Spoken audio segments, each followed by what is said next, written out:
la griega de Lesbos, pero pronto se pusieron bajo las órdenes de los turcos. En la isla de Yerba, muy cerquita de Túnez, desde allí operaba Aoud, el primero de los Barbarroja, odiado y temido.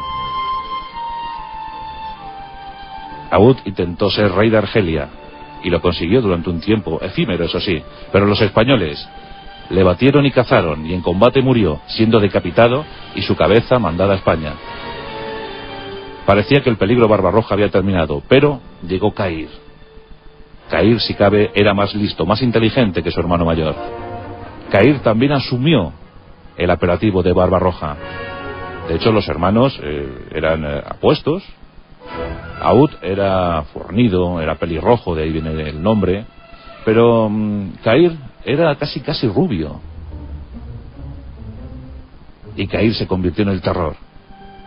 Los españoles le llamaban el terror del demonio, y los turcos le llamaban el terror de los españoles. Por tanto, siempre Cair fue el terror para unos y para otros, y su actuación fue devastadora, con sus grandes lugartenientes, entre los que destacaba Dragut.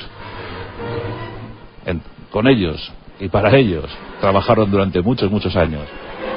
Barbarroja fue imbatible, hasta que en 1545 optó por la retirada. Se retiró a su gran palacio y allí murió, víctima del desasosiego y de los excesos, por supuesto.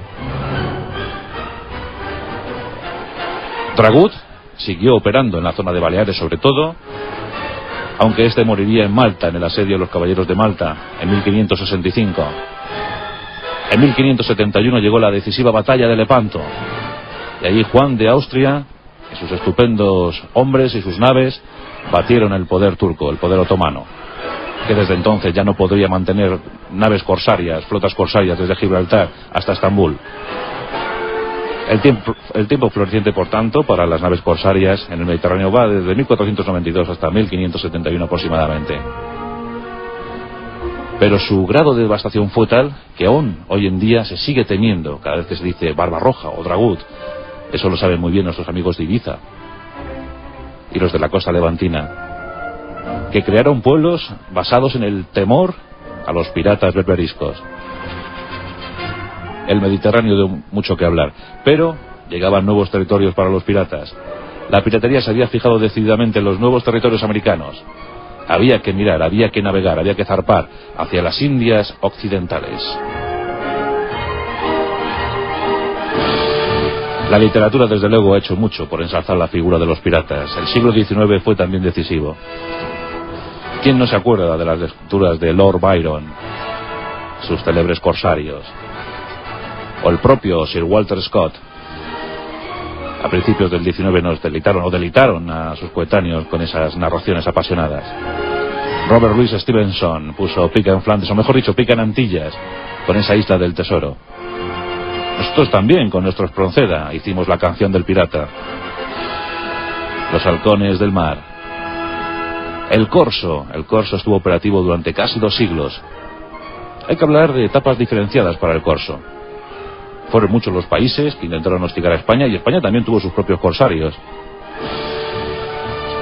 Pero el primer periodo, la primera etapa para el corso, podemos establecerla entre 1521 y 1568. Ahí estaría muy operativo el corso francés, los corsarios franceses. Francisco I, en permanente guerra contra Carlos, nuestro emperador, contrataba corsarios como Jean Fleury. Jean Fleury tiene en su haber una excelente victoria cuando se hizo con 3 navíos que venían de la Nueva España. 3 navíos llenos de tesoros aztecas, y Jean Fleury se apropió de ellos. Entre 1521 y 1527 hizo de las suyas, pero fue derrotado por los españoles y, por supuesto, ejecutado. Una constante en la vida del corsario, en la vida del filibustero o del pirata. Los piratas. España, dada su escasez de población, dada su mermada tropa, tuvo que ser muy selectiva a la hora de fijar los territorios de conquista, los territorios a colonizar. Y en las Antillas, desde luego, optó por la opción grande, ir a las Antillas mayores. Eso era Cuba, Santo Domingo y, por supuesto, Puerto Rico. Pero otras islas quedaron expuestas a la llegada de los piratas. Y así los corsarios franceses, los corsarios holandeses, los corsarios británicos fueron llegando a la zona. Los franceses, por ejemplo, se apropiaron de Guadalupe, los holandeses de Curazao, los británicos de Barbados y de Jamaica, la eterna Jamaica con su Port Royal. Y poco a poco las líneas comerciales españolas se vieron muy deterioradas, muy perjudicadas por la actuación del corso. Los británicos no habían entrado en escena todavía, porque su flota no era tan grande todavía. Pero en 1568 se produce un detalle, una batalla entre alguien que había comenzado a ejercer el noble trabajo de negrero, el primer negrero británico, John Hopkins. John Hopkins se encontraba con 6 naves y con su lugarteniente Francis Drake. Los españoles les encontraron y les hundieron 4 navíos. Pero en 2 navíos John Hopkins y Francis Drake se escaparon. Uno de ellos el Judith, comandado por Francis Drake. Y desde entonces estos dos juraron odio eterno a los españoles.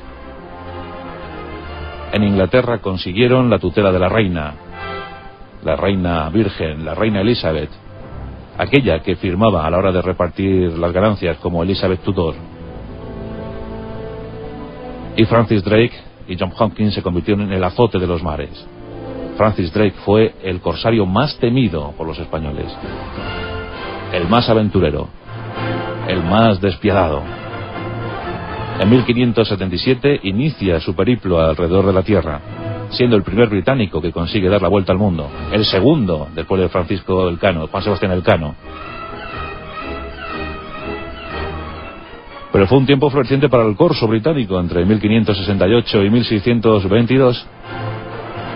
Y por si fuera poco, el desastre de la Invencible, el desastre de la empresa de Inglaterra. Los españoles no daban abasto. Intentaron fortificar su línea comercial entre América y España, creando intensas flotas de mercantes custodiadas por los galeones de combate. Y así parece que lograron eludir algún ataque pirata, algún ataque corsario.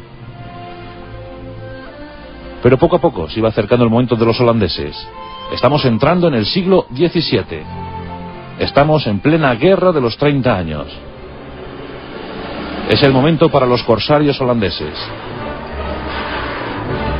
Y aquí tenemos a uno muy célebre, Cornelius, llamado Pata de Palo, el primero que se puede considerar como que utilizó el nombre de Pata de Palo. Los holandeses también lo intentaron. Su periodo de influencia se puede establecer entre 1622 y 1655. Los filibusteros, llamados así por el nombre francés de flibustier, es decir, merodeadores. Los mendigos del mar, los perros del mar, como decían los británicos.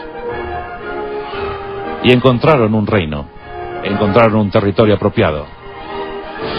Y crearon la Hermandad de la Costa. Y su epicentro fue la isla de la Tortuga. Allí se encontraban los bucaneros.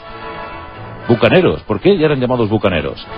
Es muy sencillo. Estos apátridas habían llegado a esos territorios, a la isla de Pinos, por ejemplo, o la isla de la Tortuga, y se habían dedicado a la caza de reses salvajes, los puercos salvajes. Cogían esa carne y la ahumaban con hierba verde o con madera verde. Y a eso los indios caribe le llamaban bucán, y de ahí le viene la palabra bucanero. Ahumadores de carne. Cuando la carne escaseaba, se reunían en comandita y salían al mar a buscar otros trofeos. Los bucaneros, y su centro de actuación era la Tortuga, con esa inmensa fortaleza, la fortaleza del Palomar. De bucaneros fueron derivando a filibusteros, se olvidaron de la caza en el territorio, y entraron en la caza del mar. Los filibusteros se convirtieron en el auténtico azote de las flotillas, ya no solamente españolas, sino de cualquier pabellón, que llevaran cualquier pabellón. El siglo XVII fue un siglo tremendo, lleno de combates, lleno de aventuras,